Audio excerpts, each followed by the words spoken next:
이땅 공장 사망 사고로 질타받은 SPC그룹이 생산 구조를 전환하기로 한 가운데 이번엔 포스코 ENC가 연이은 사망 사고 앞에 고개를 숙였습니다. 최근 정의민 포스코 ENC 사장은 회사 점퍼 차림으로 임원들과 단상에 올라 대국민 사과에 나섰습니다. 저희 회사의 모든 현장에서 즉시 모든 작업을 중단했고 전사적 긴급 안전 점검을 실시해 안전이 확실하게 확인되기 전까지는 무기한 작업을 중지토록 했습니다.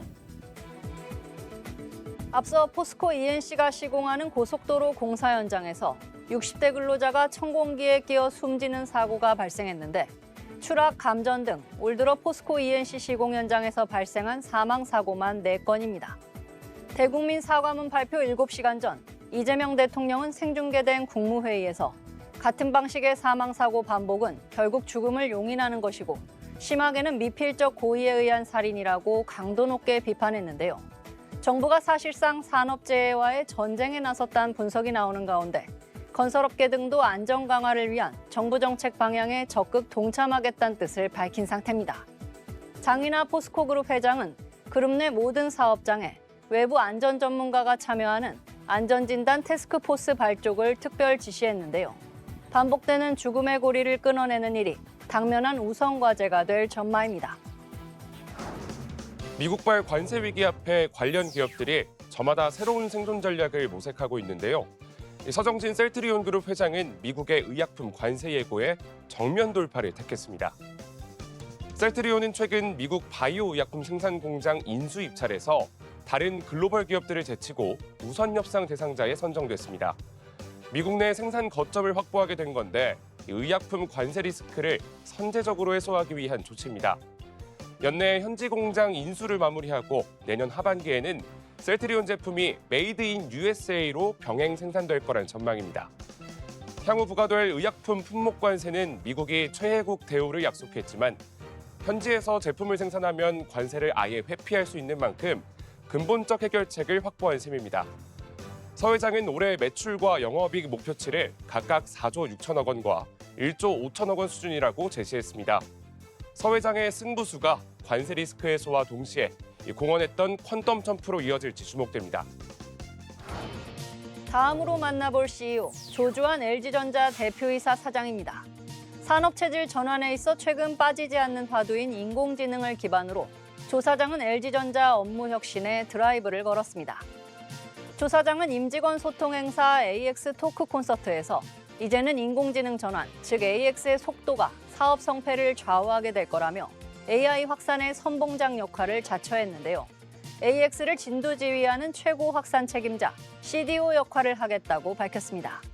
AX는 인공지능을 중심으로 업무 방식과 조직 운영, 사업 모델 전반을 혁신하는 작업인데요. 조 사장은 인공지능이 일의 본질을 바꾸고 있고 조직 전체가 그 흐름 위에서 지속적 변화와 진화를 만들어야 한다고 강조했습니다. LG전자는 지난 4월 완전 디지털화 비전을 내걸고 향후 2년에서 3년 안에 업무 생산성을 30% 높이겠다는 목표를 제시한 바 있습니다. 제조업 중심에서 첨단 서비스 중심으로 무게추를 이동해 AI 전환 가속화를 노린다는 계획입니다. 마지막으로 만나볼 CEO, 이찬우 농협금융회장입니다. 금융시장을 둘러싼 불확실성이 커지고 있는 가운데 이 회장은 최근 하반기 농협금융 경영전략회의에서 위기를 혁신의 기회로 삼자고 역설했습니다. 중점 추진 과제로는 본업 경쟁력 강화와 미래 성장 동력 확보, 또 신뢰 기반과 지속 가능 경영 추진을 제시했는데요. 전사적인 역량 집중을 당부하는 한편 내년도 경영 계획과 조직 개편 방안에도 이를 반영하겠다고 밝혔습니다. 경제관료 출신인 이 회장은 지난 2월 취임 후 자산 건전성 확보와 경쟁력 제고에 노력을 기울여 왔고 지난해 동기 대비 10.7% 증가한 1분기 당기순이익으로 나쁘지 않은 첫 성적표를 받았습니다. 지난 4월에는 임직원에게 메시지를 보내 고객 신뢰의 중요성을 강조하기도 했는데요.